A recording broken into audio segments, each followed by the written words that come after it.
Hello students, welcome to pen and paper.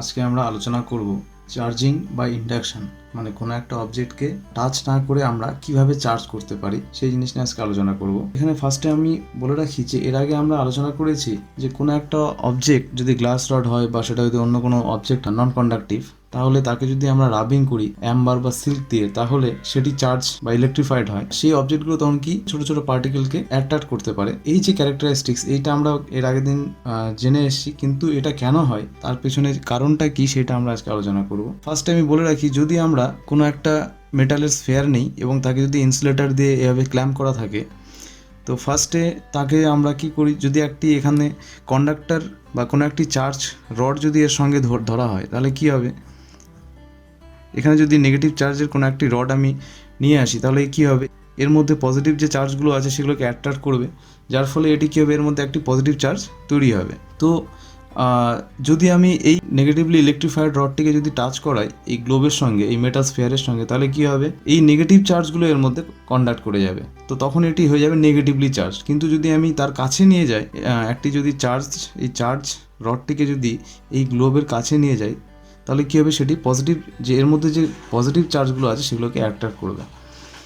তো এই ক্যারেক্টারিস্টিক্সগুলো, এবার দুটো মেটাল স্ফেয়ার যদি কন্ট্যাক্টে থাকে, এর কাছে একটি চার্জ রড নিয়ে আসা হলো, তাহলে এর মধ্যে কী হবে, নেগেটিভ চার্জগুলোকে অ্যাট্রাক্ট করবে। এই নেগেটিভ চার্জগুলোকে অ্যাট্রাক্ট করবে যখন, তখন কী হবে, এর ঠিক অপোজিট সাইডে পজিটিভ চার্জগুলো স্টোর হবে।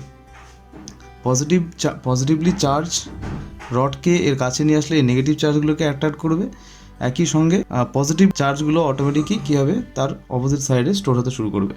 এইবার এই দুটোকে যদি আমি সেপারেট করে দিই, তাহলে কী হবে, এই নেগেটিভ চার্জগুলো আলাদা হয়ে যাবে, এই পজিটিভ চার্জগুলো আলাদা হয়ে যাবে।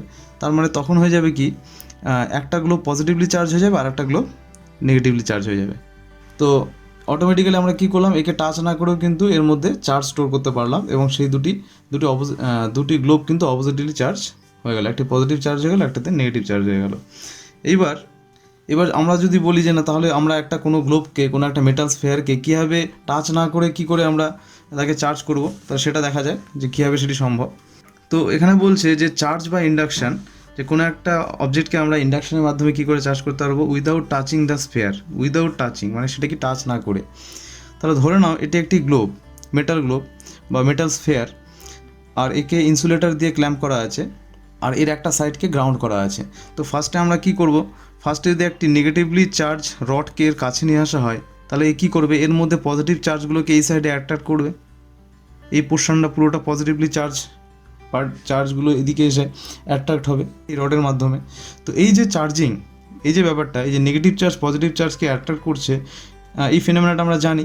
এর ফলে কী হবে, অটোমেটিক্যালি এর উল্টো দিকে নেগেটিভ চার্জগুলো গিয়ে জমা হবে। তো যখনই আমরা করব কি, আমরা করব এই অপোজিট সাইডটিকে গ্রাউন্ড করে দেবো। যখনই আমরা এটাকে গ্রাউন্ড করব, সঙ্গে সঙ্গে কি করবে, এই নেগেটিভ চার্জগুলো এই কন্ডাক্টর হয়ে গ্রাউন্ডে চলে যাবে। তো কী হবে, এই যে নেগেটিভ চার্জ যেগুলো ছিল, পজিটিভ চার্জ অ্যারাইজ হওয়ার জন্য যে অপোজিট নেগেটিভ চার্জগুলো অ্যারাইজ হয়েছিল, এগুলো কী হবে, সঙ্গে সঙ্গে গ্রাউন্ড হয়ে যাবে। তো এই চার্জগুলো যদি গ্রাউন্ড হয়ে যায়, তাহলে কী হবে, তারপরে আমি এটিকে যদি খুলে দিই, তারপরে এই কানেকশনটা যদি খুলে দিই, তাহলে কী হবে, এই গ্লোবটা শুধুই পজিটিভ চার্জ হয়ে যাবে। তারপরে আমি কানেকশানটা ক্রস করে দিলাম, তো কী হবে, তখন এই নেগেটিভ চার্জগুলো চলে গেছে, তখন এই পুরোটাই কী হবে, পজিটিভলি চার্জ একটা গ্লো হয়ে যায়। তখন এই গ্লোবটা কী হবে, পুরোটাই পজিটিভলি চার্জড হয়ে যাবে, এটার মধ্যে আর কোনো নেগেটিভ চার্জ থাকবে না। তো এইভাবে আমরা কোনো একটা অবজেক্টকে টাচ না করে তাকে ইলেকট্রিফাইড করতে পারি। এরপর আমরা দেখব যে basic properties of electric charge. আমরা যে ইলেকট্রিক চার্জগুলো নিয়ে আলোচনা করছি, এর বেসিক প্রপার্টিসগুলো কী কী। আমরা নর্মালি জানি যে চার্জ দুই রকমের হয়, positive and negative. Positive charge কী করে, নেগেটিভ চার্জকে নিউট্রালাইজ করে, অথবা উল্টো দিক দিয়ে বলতে হলে নেগেটিভ চার্জ পজিটিভ চার্জকে নিউট্রালাইজ করে।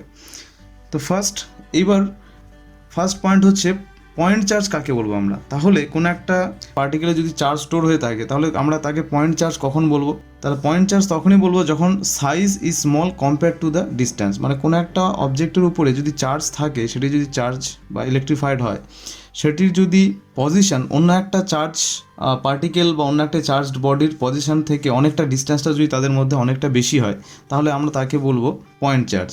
ঠিক আছে, তো এই দুটো বডির মধ্যে যদি ডিস্টেন্সটা অনেকটা বেশি হয় in comparison to the size of the object, তখন আমরা তাকে বলবো পয়েন্ট চার্জ বা charge centred in a point. এইবার আমরা বলছি যে অ্যাডিটিভিটি বা কি অ্যাডিটিভিটি কি, যদি একটা সিস্টেমে এন নাম্বার অফ পার্টিকেল থাকে তাহলে ওই সিস্টেমের মধ্যে যদি একটা সিস্টেমে এন পার্টিকেল থাকে এবং তাদের মধ্যে যদি চার্জ স্টোর হয়ে থাকে, বিভিন্ন রিজিয়নে যদি চার্জ স্টোর হয়ে থাকে, তাহলে এই পার্টিকেলগুলো কী করছে, বিভিন্ন রিজিয়নে চার্জ স্টোর করে রাখছে। তাহলে এই টোটাল সিস্টেমটার চার্জটা কী হবে, টোটাল নাম্বার অফ পার্টিকেল এবং তাদের চার্জ। তার মানে সেগুলোকে আমরা শুধু যদি নর্মালি প্লাস মাইনাস করে দিলে নেট যেটা হবে সেটা হবে তাদের চার্জ। দেখা গেলো +5 positive charge, -3 negative charge, +2 positive charge, -1 negative charge. এগুলোকে অ্যাড করে দিলে যত হবে সেটা হবে তাদের নেট চার্জ। এরপরে আমি ডিসকাস করব যে কনজারভেশন, যে চার্জের কীভাবে কনজারভেশন হয়। কনজারভেশন মানে কি, যে টোটাল চার্জ সবসময় একটা সিস্টেমের কনজার্ভ থাকে।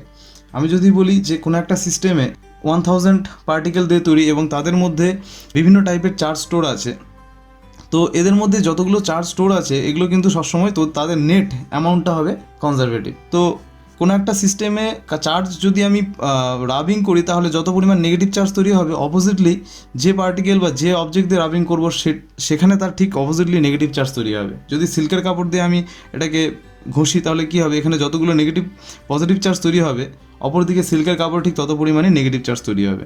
তো আমরা এটা বলতে পারি যে কখনো চার্জকে আমরা ডিস্ট্রয় করতে পারবো না। যত পরিমাণ চার্জ যদি পজিটিভ তৈরি হয়, ঠিক অপোজিট পরিমাণ চার্জ নেগেটিভ চার্জ তৈরি হবে। তাহলে টোটাল আমাদের সিস্টেমটার কী হলো, টোটাল চার্জটা কী হয়ে গেল, টোটাল চার্জটা কনজার্ভ হয়ে গেল। এটাকে বলা হচ্ছে conservation of charge. Charge can not be destroyed or created. তাহলে চার্জটা কী করে তৈরি হচ্ছে, চার্জটা তৈরি হচ্ছে নর্মালি এফেক্ট অফ রাবিং এবং এক্সচেঞ্জ অফ ইলেকট্রন। মানে কোনো একটা সিস্টেম থেকে যদি ইলেকট্রন এক্সচেঞ্জ হয় তখনই কিন্তু আমাদের চার্জ তৈরি হচ্ছে। যদি আমি 1000 ইলেকট্রন কোনো একটা সিস্টেম থেকে বের করে নিই তাহলে সেটি +1000 পজিটিভ চার্জ হয়ে যাবে।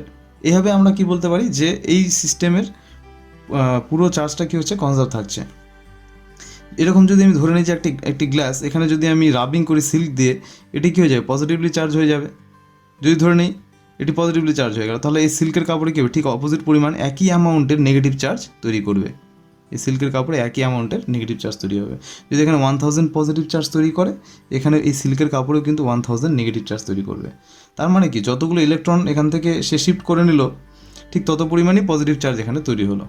বোঝা যাচ্ছে? এটা কিন্তু কখনোই এদের টোটাল যে সামটা এটা কী হয়ে যাবে, সবসময় সেম থাকবে ফর আইসোলেটেড সিস্টেম। সবসময় মনে রাখতে হবে যে সিস্টেমটা কিন্তু আইসোলেটেড হতে হবে।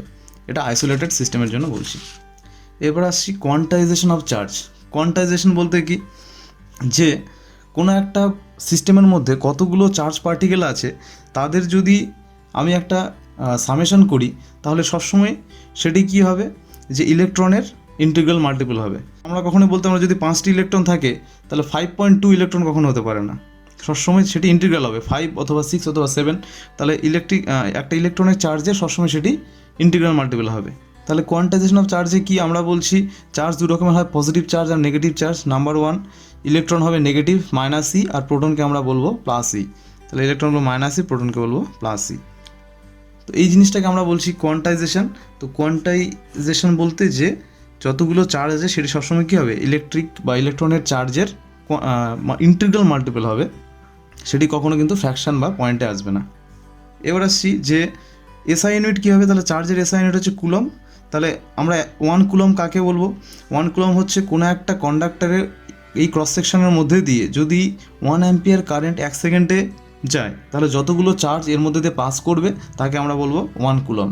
তার মানে কি, একটা কন্ডাক্টর নিয়ে নিলাম, ধরি এটা একটা কন্ডাক্টর, এর ক্রস সেকশন হচ্ছে এই ক্রস সেকশনের মধ্যে দিয়ে 1 সেকেন্ডে যদি 1 অ্যাম্পিয়ার কারেন্ট যায়, 1 সেকেন্ডে 1 অ্যাম্পিয়ার কারেন্ট যদি এর মধ্যে দিয়ে ফ্লো করে তাহলে কতগুলো চার্জ ফ্লো করছে, সেই অ্যামাউন্টটা হচ্ছে 1 কুলম। বোঝা যাচ্ছে? তো 1 কুলম কি 6 × 10⁻18 ইলেকট্রনস, তাকে প্রত্যেকটা ইলেকট্রনের চার্জ দিয়ে মাল্টিপল করলে আমরা সেটার চার্জটা পেয়ে যাব। তো এইখানে আরেকটা কনসেপ্ট আছে যে কোয়ান্টাইজেশন আমরা কখন কনসিডার করব। এই কোয়ান্টাইজেশন বলতে প্রত্যেকটা ইলেকট্রনের যে ক্যালকুলেশন সেটা আমরা কখন কনসিডার করব আর কখন কনসিডার করব না। ফার্স্ট, যদি আমি একটা কন্ডাক্টর নিয়ে কথা বলি, তার মধ্যে মিলিয়ন্স অফ ইলেকট্রন ফ্লো করছে, তাহলে এই ক্ষেত্রে প্রচুর পরিমাণে ইলেকট্রন থাকার জন্য কোনো একটা ছোট্ট একটা ক্রস সেকশনের মধ্যে দিয়ে যদি আমি সেটাকে অ্যাম্পলিফাই করে দেখাই যে এর প্রত্যেক ছোট ছোট ক্রস সেকশনের মধ্যে দিয়ে প্রচুর পরিমাণে ইলেকট্রন ফ্লো করছে, তো এই ক্ষেত্রে হবে কি এক দুটো ইলেকট্রনের হিসাব যদি কমও হয়ে যায় সেটি কিন্তু ওভারঅল সিস্টেমটাতে কোনো বাধা দেবে না। কিন্তু অন্যদিক থেকে যদি ছোট ছোট পার্টিকেলের কথা বলি, ছোট ছোট পার্টিকেলে লিমিটেড অ্যামাউন্ট অফ ইলেকট্রন থাকে, সেই ক্ষেত্রে আমাদের কিন্তু কোয়ান্টাইজেশনটাকে কনসিডার করতে হবে। কারণ ছোট পার্টিকেলের ক্ষেত্রে হবে কি, ছোট যদি আমি কোনো একটা ছোটো পার্টিকেল ধরে নিই, তার মধ্যে ধরে নাও 100 পজিটিভ বা 100 নেগেটিভ চার্জ আছে, সেই ক্ষেত্রে এক দুটো চার্জ যদি কম বেশি হয়ে যায় তখন কিন্তু সিস্টেমটার সেটি একটি ম্যাটার করবে। কিন্তু বড় সিস্টেমের ক্ষেত্রে সেটি কিন্তু ম্যাটার করছে না। বড় কন্ডাক্টর বা বেশি পরিমাণ যখন চার্জ ফ্লো করছে তখন কিন্তু একটা বা দুটো ইলেকট্রন কম হলে সেটি কিন্তু কোনো সিস্টেমে ম্যাটার করছে না, তখন কিন্তু আমাদের কোয়ান্টাইজেশনটা না ধরলেও চলবে। যার জন্য এখানে বলা হয়েছে at macroscopic level quantisation can be ignored. Macroscopic লেভেলে এই কোয়ান্টাইজেশনটাকে আমরা ইগনোর করতে পারি। এরপরে আমরা ডিসকাস করব কুলম্বস ল। কুলম্বস ল কি? কুলম্বস ল, কুলম্ব যিনি একজন সায়েন্টিস্ট ছিলেন, তিনি ইলেকট্রিক চার্জ নিয়ে তিনি যে আমাদেরকে থিওরিটা দিয়েছেন যে দুটো যদি পয়েন্ট চার্জ হয়, কি চার্জ? Point charge. ফার্স্ট আমাদের বুঝতে হবে যে পয়েন্ট চার্জ কি। আমি এর আগে বলেছি যে পয়েন্ট চার্জ হচ্ছে যে চার্জ, দুটো চার্জ যদি এমন একটা ডিস্ট্যান্সে থাকে যে তাদের যে size in comparison two the distance এটা যদি খুবই কম হয় তাহলে সেটাকে আমরা বলবো পয়েন্ট চার্জ, অর্থাৎ এই চার্জগুলো একটা পয়েন্টে স্টোর হয়ে আছে। তো আমি যদি ধরে নিই যে দুটো পার্টিকেল এ অ্যান্ড বি, এই দুটো আর ডিস্ট্যান্সে আছে এবং r is very very greater than the dimension of this A and B, তাহলে আমরা এই দুটোকে পয়েন্ট চার্জ ধরতে পারবো। তাহলে এতে যদি Q1 চার্জ স্টোর থাকে, বিতে যদি Q2 চার্জ স্টোর থাকে, তাহলে এই দুটোর মধ্যে নিশ্চয়ই একটি অ্যাট্রাকশন অর রিপালশন যে কোনো একটা ফোর্স থাকবে। তো এই যে ফোর্সের যে অ্যামাউন্ট, কত পরিমাণ ফোর্স এদেরকে অ্যাট্রাক্ট অথবা রিপিল করবে, এটা আমরা কিন্তু কুলম্বস ল থেকে পাবো। কুলম্বস ল কী বলছে? পয়েন্ট চার্জদের মধ্যে ফোর্সটাকে ডিটেক্ট করছে। আর নাম্বার 2 পয়েন্ট চার্জ হতে হবে। Number 3 F varies inversely proportional to the distance. Coulomb বলছে যে এই দুটো point charge A and B, এই দুটোর মধ্যে যে ফোর্স, এই ফোর্সটা কিন্তু ইনভার্সলি প্রপোর্শনাল হবে to the square of the distance. মানে এ আর বি এর মধ্যে যে ডিস্ট্যান্স আর, এর কিন্তু ইনভার্সলি প্রপোর্শনাল হবে। মানে কি এফ প্রপোর্শনাল টু 1/r²। আর কি হবে? F proportional to Q1 and Q2।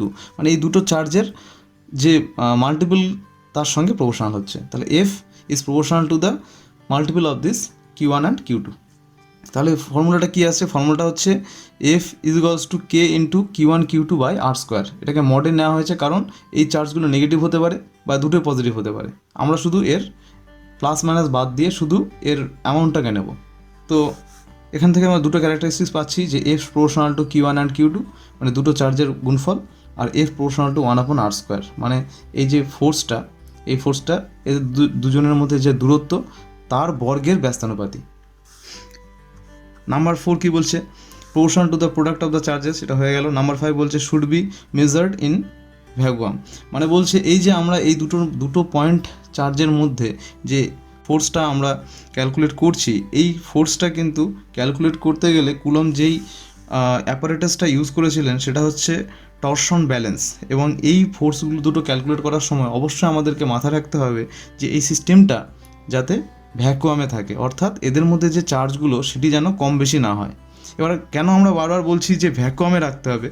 কারণ যদি আমরা এটাকে ওপেনলি অ্যাটমসফিয়ারে যদি আমরা টেস্ট করি তাহলে কী হবে? এদের মধ্যে থেকে কিছু চার্জ ডিসচার্জ হয়ে যেতে পারে, যেহেতু এগুলো point charge, limited amount of charge এদের মধ্যে আছে। তো এদের মধ্যে যদি কিছু পরিমাণ চার্জ ডিসচার্জ হয়ে যায় বা কিছু পরিমাণ চার্জ স্টোর হয়ে যায় এয়ার মলিকুল থেকে, তাহলে কী হবে? এদের মধ্যে যে ফোর্সটা আমরা ক্যালকুলেট করতে চাইছি সেটা কিন্তু আর সেভাবে সফল হবে না। তো যার জন্য বারবার বলা হচ্ছে যে সিস্টেমটাকে ভ্যাকুয়ামে রাখতে হবে। এবার তিনি সিস্টেমটাকে ভ্যাকুয়ামে রেখে কী করলেন? তিনি টরশন ব্যালেন্সের মাধ্যমে কিন্তু এই ক্যালকুলেশনটা করেছিলেন।